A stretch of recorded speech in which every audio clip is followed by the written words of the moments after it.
नमस्ते गुरुजी। जय गुरुजी महाराज। जय गुरुजी संगत जी। With folded hands, we thank you, our Guruji Maharaj, for enabling us with organizing Sangat sharing Sheva today. Today, we are very fortunate to have dear Anil Sethi with us, who will be sharing his blessings from Guruji Maharaj. Sangat ji, as we all know, everybody wants to deepen our connection, deepen their connections with Guruji Maharaj. With folded hands, we look forward hearing your journeys. Anil Sethi, over to you, Jai Guruji.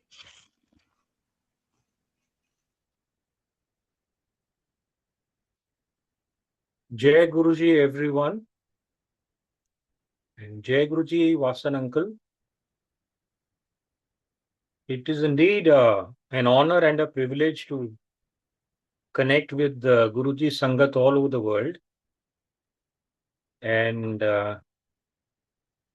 I not only feel happy about it, that I am able to uh, reignite past memories. Guruji undoubtedly has been the most transforming influence in my life. Om Namah Shivaya, Shivji Sada Sakhai. Om Namah Shivaya, Guruji Sada Sakhai.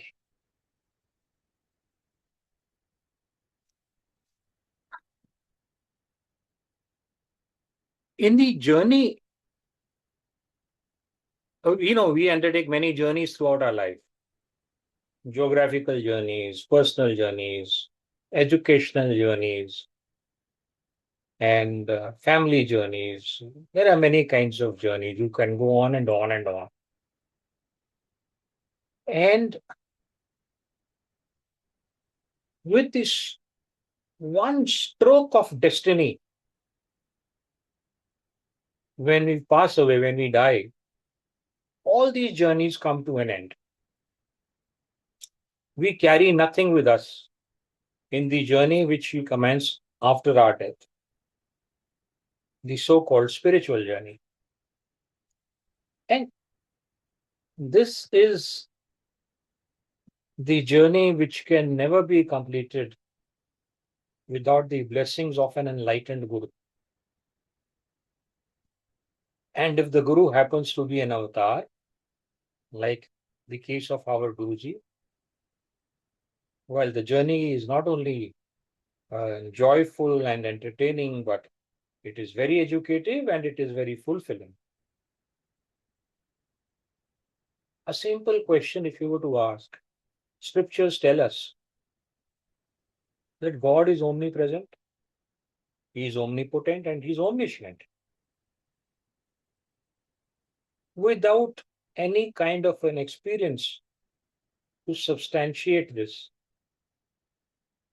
we usually nod in the affirmative. Yes, God is omnipresent. He is present everywhere. There is no place in this cosmos where God is not present. Yet we are not able to see Him. But God is present in you and me as well. Does that make us God? No, it doesn't make us God. Those scriptures say man is the son of God. The professionals, the philosophers, the thinkers of today's modern society call man a social animal. Here lies the basic difference. We are educated by people who are professionals, teachers. They only know their subject. If you're learning physics or mathematics or geography or history or civics or economics, whatever it is, the teachers who are teaching you this subject, they're only professionals of that subject. They have little knowledge about the abstract. God to them is an abstract science. Something that you can't see with the naked eye is always abstract. So here comes the importance of a guru. He tells you what Guruji used to say: God, if you think of, God you are. Dust, if you think of, dust you are. As you think, so you become. Now, coming from an enlightened master, coming from Guruji, this statement has a lot of profound meaning because Guruji never made any casual statements. Whatever he said, while that had, the most noble truths that sages used to take centuries to discover, Guruji would say in such a light-hearted manner that the listener not only enjoys imbibing them, but you start the journey to experience those statements. During his journey, during Guruji's journey, which began in the 1950s, when he was born in a remote village of Punjab called Dugri, education was scarce. We had very limited resources because India had just gained independence in 1947, and India was classified as a poor country, a third nation country. Guruji's birth is possibly to uh, give a boost to India, give a boost to its inhabitants. Fortunate are the ones whom he chose from a very early age, and fortunate are the ones who are still joining the fold of Guruji. Understanding a living master is never easy because we are so accustomed to using our brains, our intelligence, as we've been, taught from day one in school. Think before you speak. So we are so accustomed to using this upper story of ours, even to understand an enlightened avatar, a living master, a guru. And therefore, Guruji used to say, intelligence has no role in my fold, in my darbar. He used to say to everyone, don't use your intelligence while you are in this darbar. Because the moment you use intelligence, the ifs and buts come in. And with our limited intelligence and a limited vision, we can never gauge the personality of a living master. Whether you accept Guruji as an avatar, as a god, or as an enlightened soul who's here to help us traverse our spiritual journey, or you accept him as a superman, the fact of the matter remains that you cannot judge him, but you can certainly take huge and immense benefits from him because he's a loving master and he confers grace to everyone and anyone who comes to. His grace doesn't stop anywhere. You could accept that he always can mention to us, don't ask, don't seek. Just come to the darbar, listen to the shabads, take the prasad and go. Leave the rest to me. Leave the rest to Guruji. Because he said, you people do not understand. You people do not know what to seek. Because in so many years, I mean, when I met him, he had made this statement utmost number of times, many number of times, that nobody has come to seek from me what I have actually come to give. He has taken an avatar to give something, and that something was liberation. He said, nobody has ever asked me for that. People ask me for very petty things, petty worldwide things. And he used to say, to a God intoxicated man, a world intoxicated man looks stupid and foolish. But to a world intoxicated man, a God intoxicated man looks foolish again. So we both categories look at each other as fools. The Guruji used to say, God intoxicated or God intoxication is the most beneficial and the least harmful. All the other intoxications, they are harmful, harmful, harmful. So who would you like to associate with? Who would you want to hold on to? In my case, I held on to Guruji because I felt this is the place which can deliver me to my end objective, which can take me to my goal, the goal that has been ordained by God when I was sent into evolution. Guruji used to hold his darbars in the evenings, and his darbar used to close in the early morning hours, sometimes 1 a.m., sometimes 2 a.m., sometimes even 3 a.m.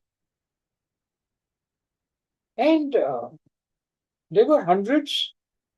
When I started going, there were hundreds, 500, 600, 700.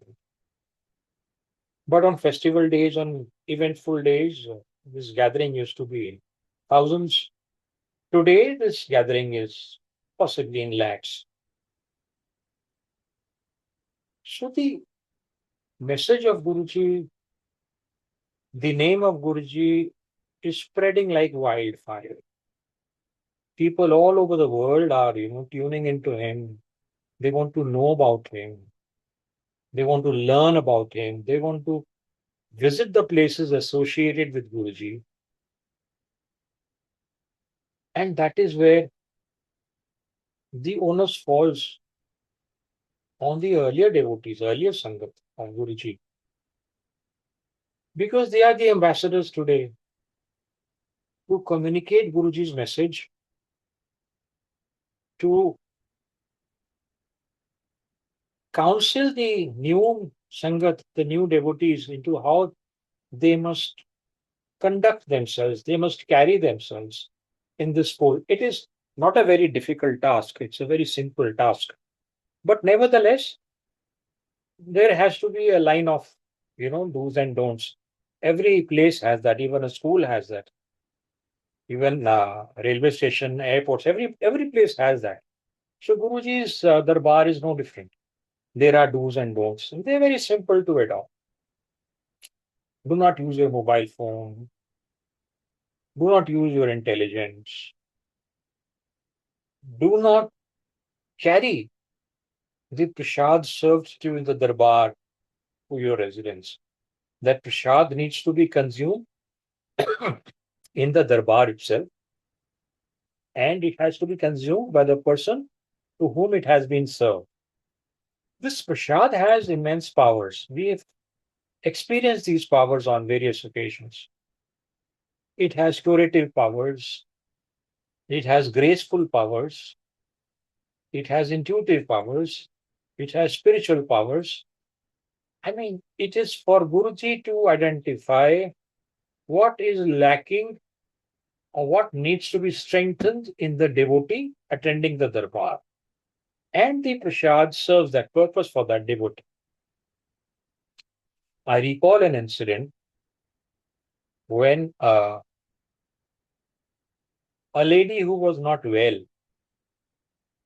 and she had been undergoing treatment for a number of years. She was a resident of Chandigarh. And to the dismay of her, immediate friends and social circle, she was losing weight. Uh, she looked stressed and depressed. She looked tired all the time. And one Guruji devotee advised her She said, your treatment, medical treatment, does not seem to be helping you. So why don't you go and visit our Guruji? He sits in Delhi. It's not very far from here, just about 5 hours drive from here. Go and visit him. And this lady, along with her husband, she undertook this journey to Delhi. She went to Guruji's Darbar and in Empire Estate, and as a first timer to the Darbar, she was not familiar with the do's and don'ts over there. But she observed around, and her husband was nudging her all the while that please go and tell Guruji what your problem is. Guruji never used to speak. Uh, the devotees were strongly discouraged to speak with Guruji unless Guruji chose to speak to you. So she was blessed with tea prasad and halwa prasad and the langar prasad that was customary for uh, the darbar to present to the Sangat.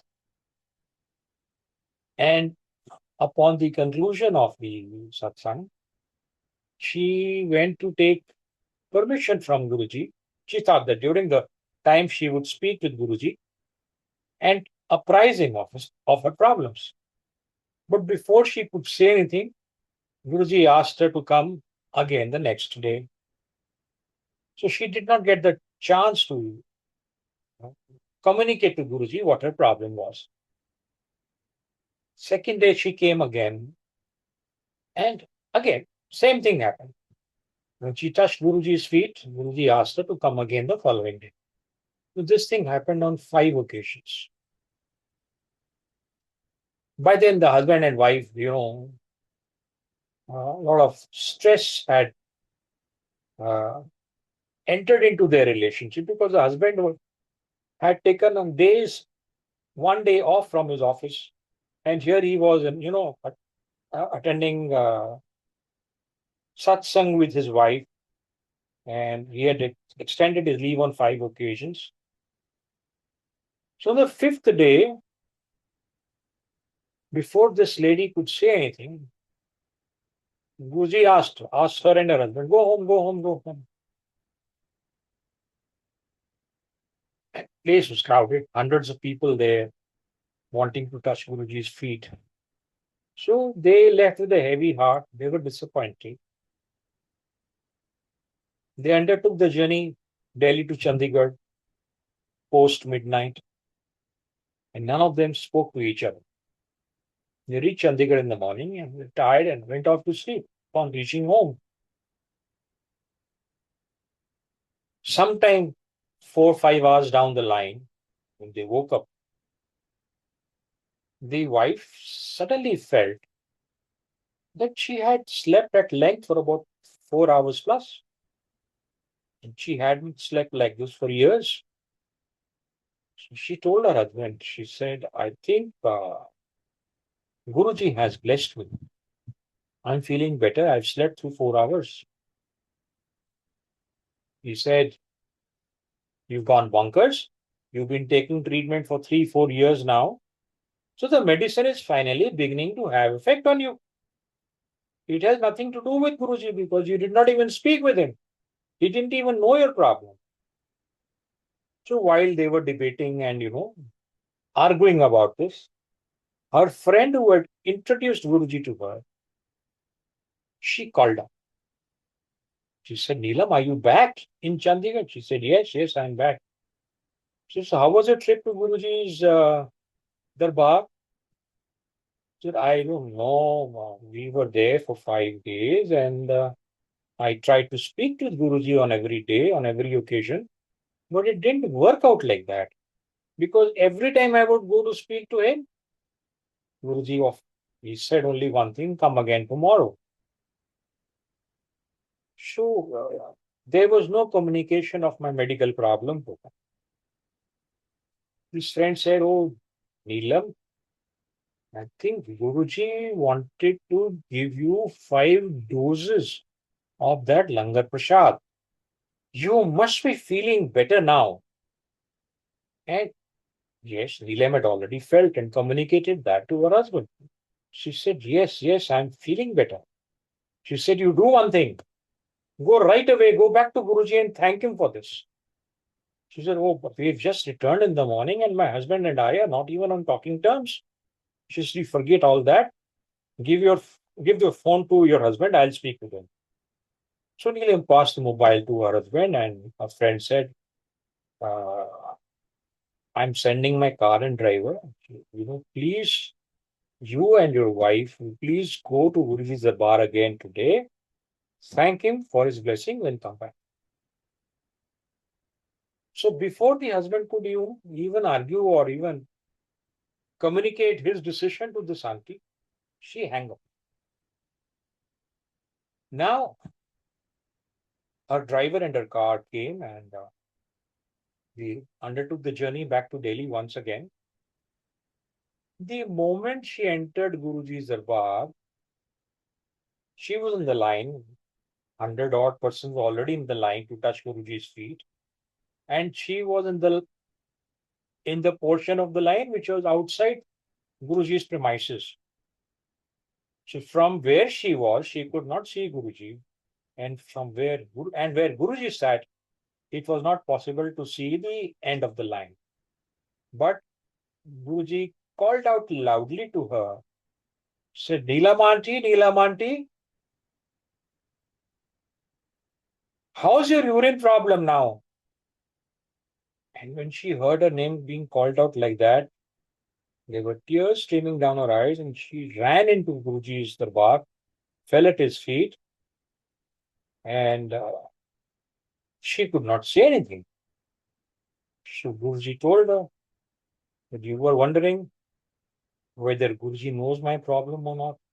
But see, you're better today. You don't need to tell me what your problem is.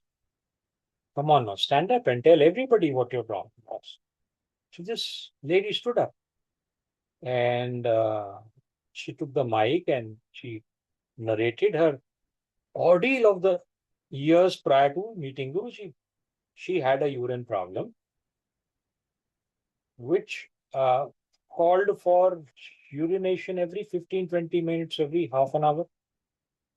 At times, she had to get up 15 to 20 times during the sleeping time of the night. If you get up 15-20 times at night, obviously the sleep is going to be disturbed. And medical tests were carried out on her. Different doctors advised different types of treatment, but her condition was going from bad to worse. And it was in the worst stages of her disease that Guruji's devotee auntie asked Neelam auntie to go to Guruji. Guruji asked her, said, do you know what the problem with you was? She said, no, Guruji. He said, you had a tumor. And the tumor is gone. You had 5 langar prasads over here, 5 doses of prasad you had, and your disease has gone. Now, this is Guruji's ways of conferring grace, not only on people who are diseased, even conferring grace on everyone and anyone who entered. Because Guruji alone knew what was lacking in you as a human being. We as human beings are body plus soul. And Guruji was able to identify the problem in a split second because he often narrated that.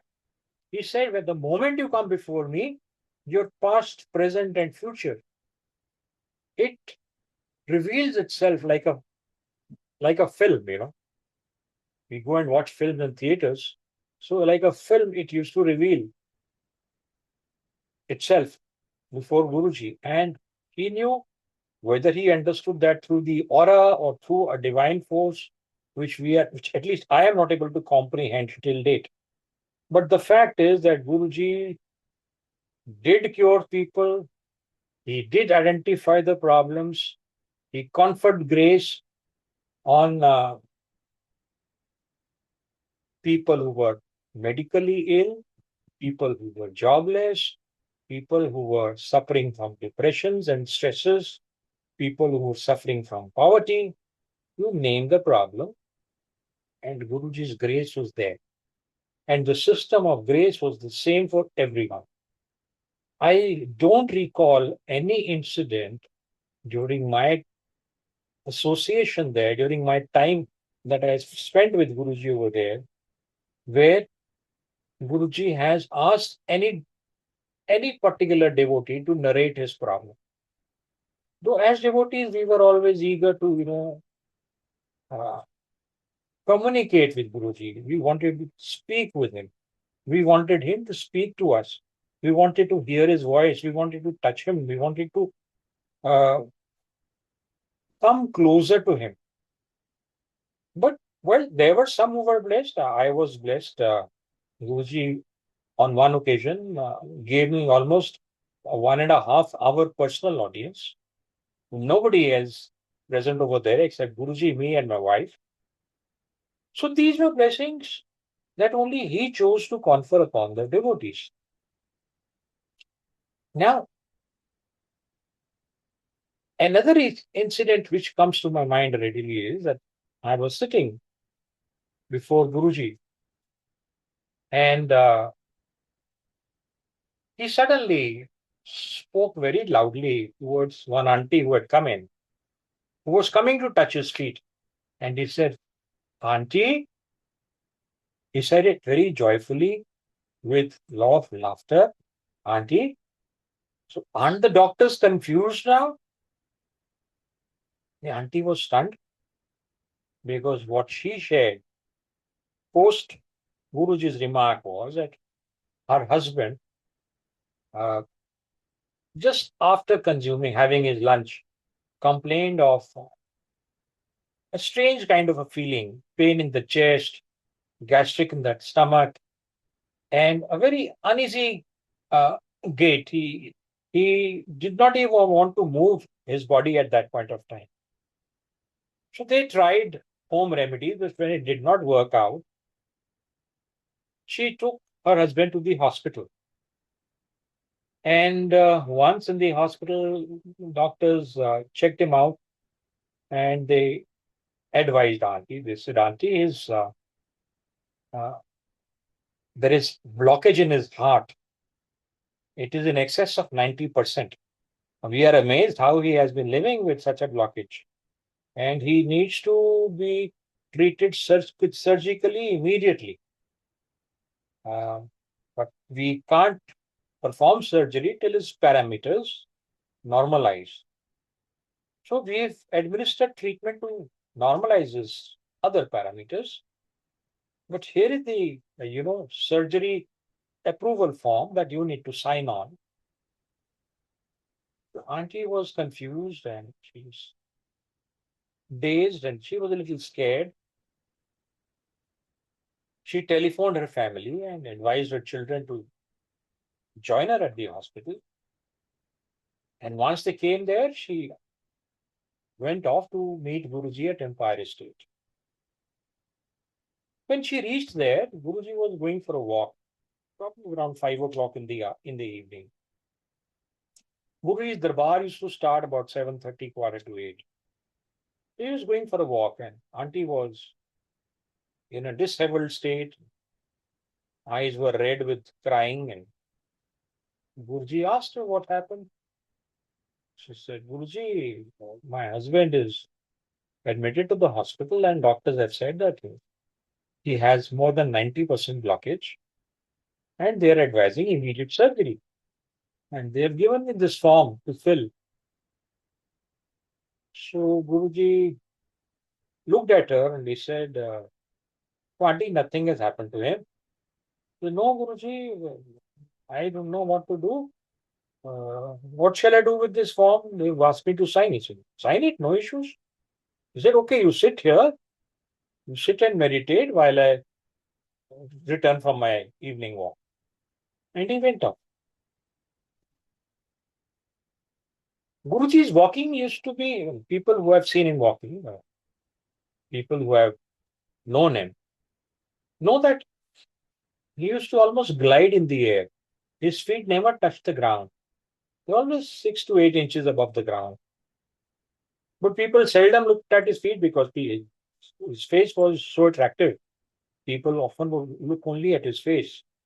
So they seldom noticed his feet. They were never on the ground. And while he undertook the walk, Guruji's car used to travel alongside. And after about 3, 4 kilometers of walking, Guruji would sit in the car and return home. So he did the same this time. And when he returned, he found Auntie was still crying. What happened? He did not meditate. How can I meditate in this, troubled times? My heart is out at I'm just thinking only about my husband. I cannot think about anything else. So Guruji said, okay, sit here. I'll just change and come back. And Guruji went into his room. He changed from his walking dress into his evening darbar dress. And he walked out of the room. This auntie was sitting probably 8 to 10 feet away from Guruji's room. She saw Guruji coming out, and then in a split second, the form of Guruji was gone, and there was the form of Lord Shiva, the Hindu god, the Hindu Trinity god. And this form of Lord Shiva, initially it was in the same size as the form of Guruji, but it started increasing its size. And in a few moments, the form had, gone beyond the ceiling. Now, auntie sitting there could only see his legs, could only see his feet and up to the knees because the remaining form was beyond the ceiling. And she felt very terrified, very scared. And she prayed and she called out to Guruji, Guruji, Guruji, come back, come back, come back. And Guruji did come back. So Guruji said, Auntie, go back, relax. I will look after him. Don't worry. He's fine. Now, you know, a living master, Guruji, his words were the final epitome of his decision. He would often say that when I confer grace, nothing can come in between me and the devotee. My grace cannot be obstructed by anyone, any source. So when he said that he's fine, her husband is fine, she should have accepted that. But she was so much caught up in that stress of her husband's illness that she could not comprehend or she could not even properly listen to what Guruji was saying. So she went back to the hospital and the following morning, which was the second day of the husband's stay in the hospital, they wanted to take him on the surgery table. Prior to that, they decided to repeat all the tests on him. And to their shock and dismay, they discovered that uh, there was no blockage in the heart. So they called out to the radiologist. See, there are these two reports. One report is of yesterday, and the other report is of today, of now. Yesterday, this patient's report is showing 90% plus blockage in the heart, and right now it is showing zero blockage in the heart. How is that possible? Between these two reports, one report is not right. So radiologist said, no, see, yesterday I did only 2 tests, and today I have done only 1 test. So yesterday's test was this patient, and the other test was that of a lady. So there is no chance of a confusion or reports getting swapped. But I can't answer your question because the report is self-explanatory. So what I can do is I can do the tests once again. So he performed tests for the third time on this patient. Sure enough, it showed 0% blockage. Now, doctors did not want to, you know, confirm this to the patient's wife, this auntie. So they went and told her, they said, see, his parameters have not stabilized so far. So we will observe him at least till tomorrow, giving him medication, and then we'll take a call on surgery tomorrow morning. So it was on the second evening that she walked into Guruji's darbar when Guruji said, so, auntie, haven't the doctors got confused? Now, beyond that, Guruji told auntie, auntie, for me to bless you or your family, I don't even need to give you any prasadam, any langar prasad or halwa prasad or tea prasad. I can confer grace even without these. I give you these prasads because people come from far off places, and by the time they return home, it's usually past midnight. So it's not right for people to go home at midnight and then make dinner for themselves. So I give you substantial prasad, which not only fills your appetite, but also confers my grace upon you. This is Guruji's ways. And even a day before he took Samadhi, his ways remained the same. We were blessed on so many occasions. I recall when Guruji spoke with me, to my mind, initially, I thought that Guruji was engaging me in some very polite social conversation. He spoke to me. I was, in those days, I was with the Times of India, and Guruji spoke to me about the current news.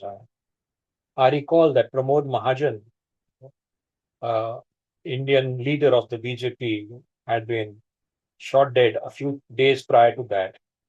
So Guruji spoke to me about Pramod Mahajan. And I thought, okay, Guruji's checking out on the news item from me.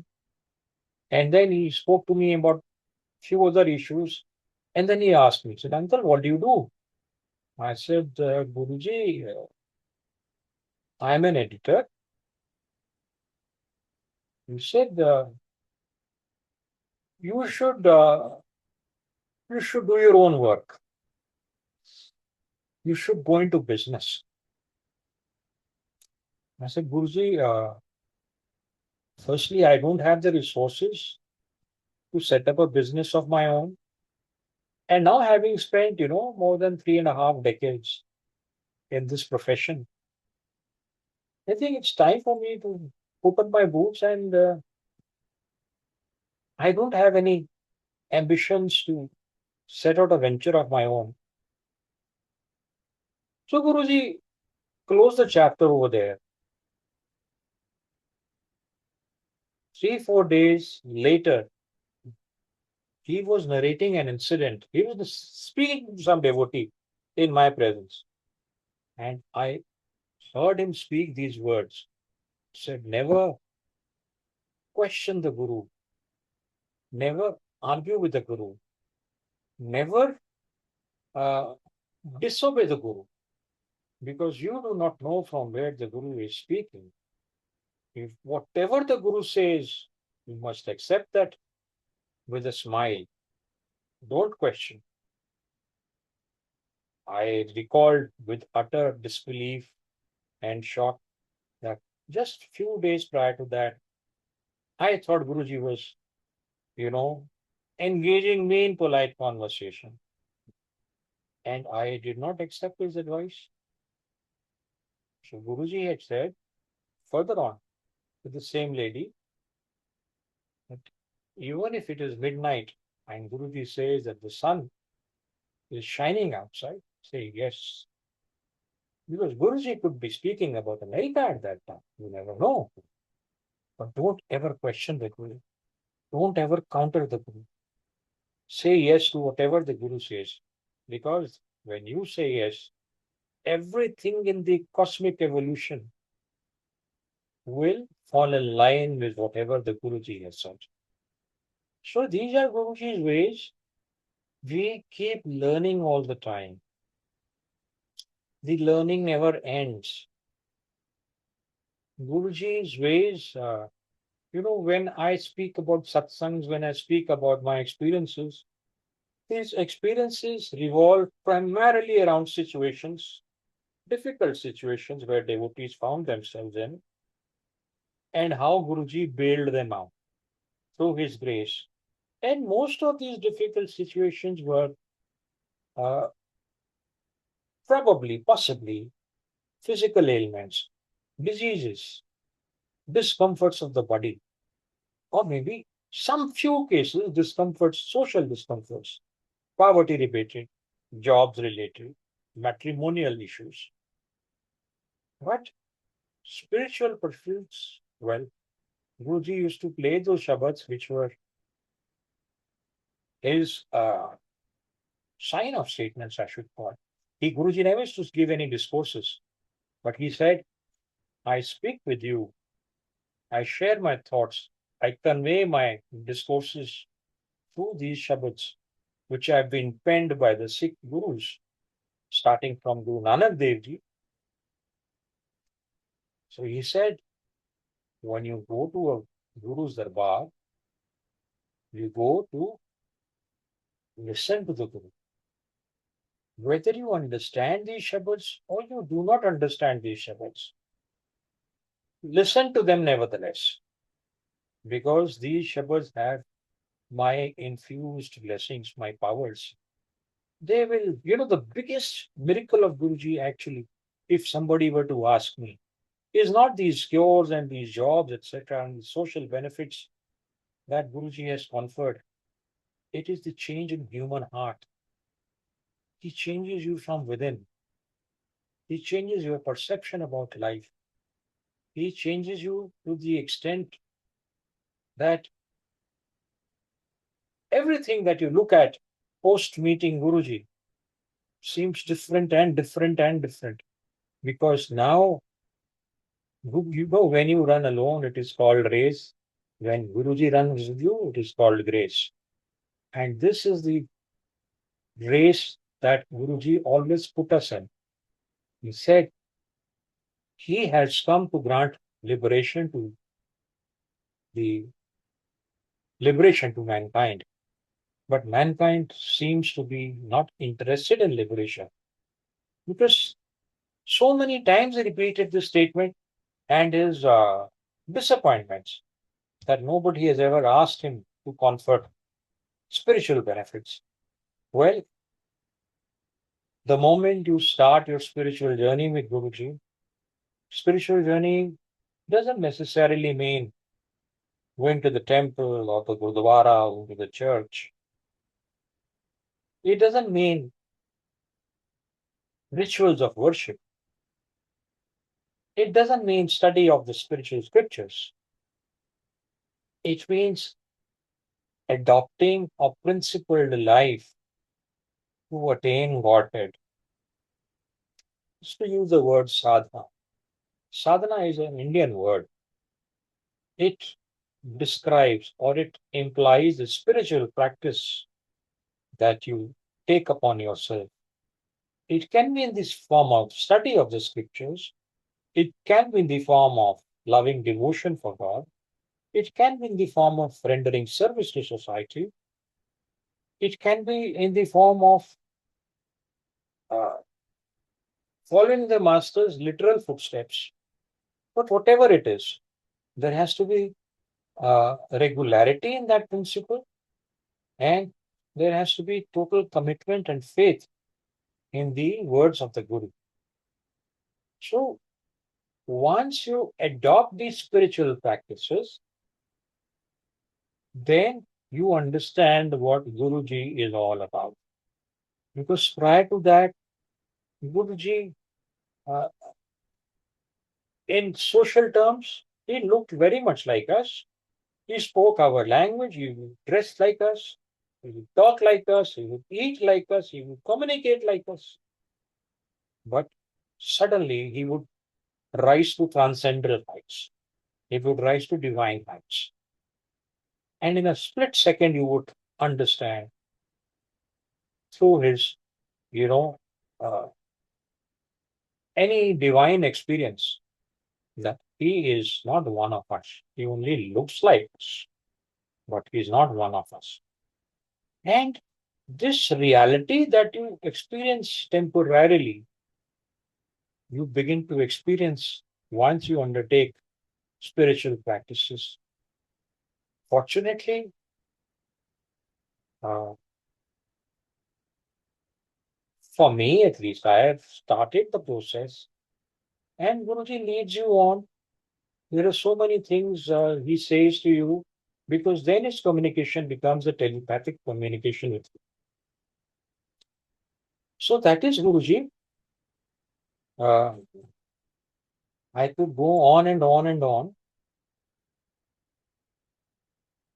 There is no end to learning that Guruji transfers to us.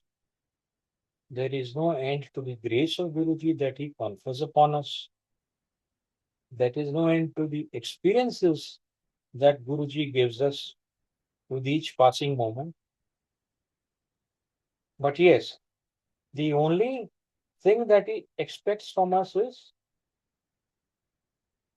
total obedience to his laws, commitment to his words, sincerity in our effort, steadfastness, and a willingness to transcend the path that leads us to God.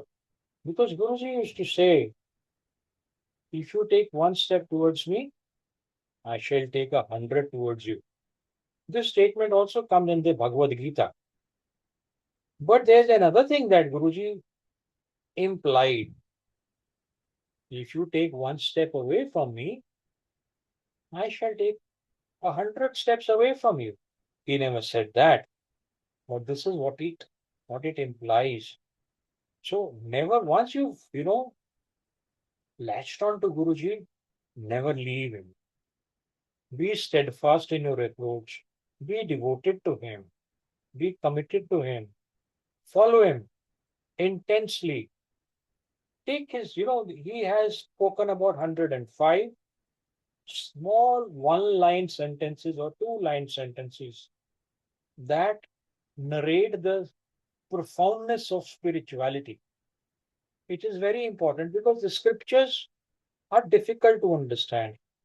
I recall Guruji has recommended that most of his devotees should read the Shiv Puran, but he has also said that Shiv Puran you will begin to understand only little by little when you undertake the fourth reading of the scripture.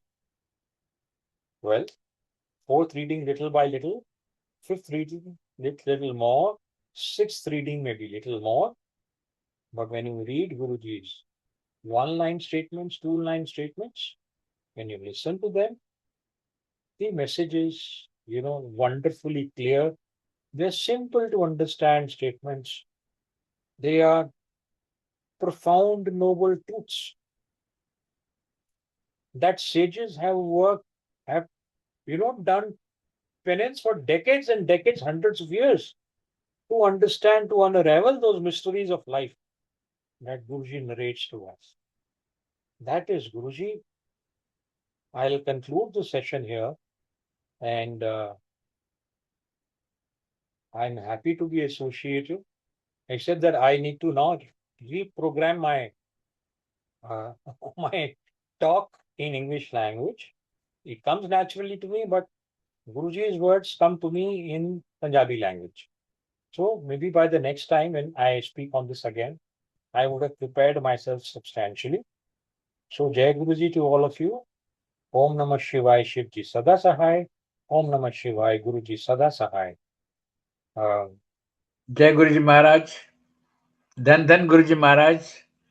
Thank you very much for sharing your valuable experiences and blissful messages for the Sangatji. They are indeed blessings from Guruji Maharaj. We all are looking forward your forthcoming sessions.